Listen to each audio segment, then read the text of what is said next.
Woodward. Welcome again to our new Facebook Live video series called Traveling with a Disability. I'm Stephanie Woodward. I'm a Quantum Brand Ambassador, and today I want to talk to you about how I get ready to travel on an airplane. So I'm going to talk to you about what I do to pack, what I pack, how I carry my bags, and what I do in the TSA process. And then in future videos, we'll talk about how we get on the plane and all of those good things. So let's get started. When I travel, I'm usually traveling for work, so it's usually a day or two. And I should mention, if you have any questions, feel free to pop them in. I'm sure someone will tell me what the questions are, and I'll try to answer them as I go along. So I'm usually only traveling for a day or two, and I have my backpack that has been with me for years, and so it's stretched out to the point where I can get my clothes in there, so I have an outfit that I'm going to pack. And then I like to keep my liquids in a bag because at TSA they're going to ask you to take your liquids out, and they like them to be specifically in a bag, usually a see-through one, so I just keep them in this bag, make it nice and easy. You're going to notice that my makeup bag is much larger. And it's not see-through, but there are some liquids in here. I've never had a problem with just taking this out, throwing it in a bin, and calling it a day. I have my cell phone charger because where would we be without our cell phone chargers? So I'm going to zip all that up. And then I like to keep my wheelchair charger with me and keep it on top so I remember to take it out and then it's not a hassle. I have had these go through in my bag before, and TSA has alerted every single time. They have thought it has been suspicious. They have asked me many questions about it. So when I remembered to take it out of my bag and they can see it, it has been much less problematic. So I keep it at the top of my bag so I can remember to take it out. So we're going to just zip that in.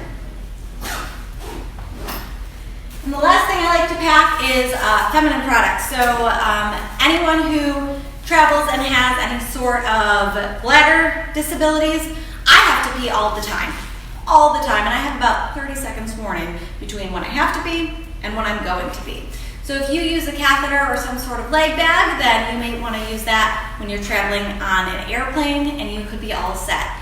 I don't use a catheter, but I do want to make sure that I'm dry wherever I arrive, so I bring some feminine products just to make sure. And then because I'm traveling for work, I always bring my laptop. I want to make sure my laptop's safe, so I bring it in a separate bag, and I just pop that right in. So how do I carry all of this? I pack pretty light, and I do that intentionally because I usually travel alone. And I want to make sure that I can carry all of my things independently. So I'm just going to turn around so you can see how I carry this. I have these backpack holders on the back of my chair. What I do is I choose the smaller of the two bags, and I put that on first. So this is my laptop bag. It's going on first, and I just slide it in the backpack holder. Just pop it in. Then I take the larger of the two bags, and I'm going to make the straps extra long so it can fit over the smaller bag. And then once it's longer, I'm just going to pop it on, and these two will just fit in the backpack holder. So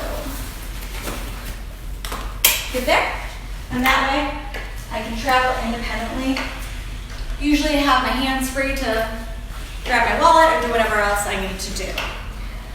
And then when I get to TSA, I give them my ID, give them my ticket, and then get back to a table that looks much like this one right before the machines.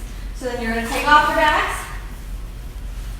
and you can either do this independently or they do have TSA agents who can assist you. And as I'm taking off my bags, I'm going to talk a little bit about what I'm wearing. I strategically dress when I travel because the TSA security process requires a pat down for wheelchair users. And when you're doing pat down, it can be a pretty invasive process. And I don't appreciate that process. So I've learned that the tighter your clothes, the less invasive the process is. When you wear baggier clothes, they feel you a lot more. When you wear tighter clothes, there's less for them to grope because they can see the contours of your body. Also, a quick tip for the ladies, if you're wearing a dress, they can only go as far as your dress goes. So if you're wearing pants, they can feel the entire inseam. But if you're wearing a dress, they are only allowed to go to where your dress goes. So I always wear a dress when I'm traveling through TSA. So those are just some quick tips on what you're gonna wear, or what you should wear. So when you get there, you're gonna take out your electronics, which include your laptop. They'll have this table so you can do it. I won't show you because I think you saw me putting it all together. And then don't forget, you're gonna wanna take out your wheelchair charger. And of course, all your liquids.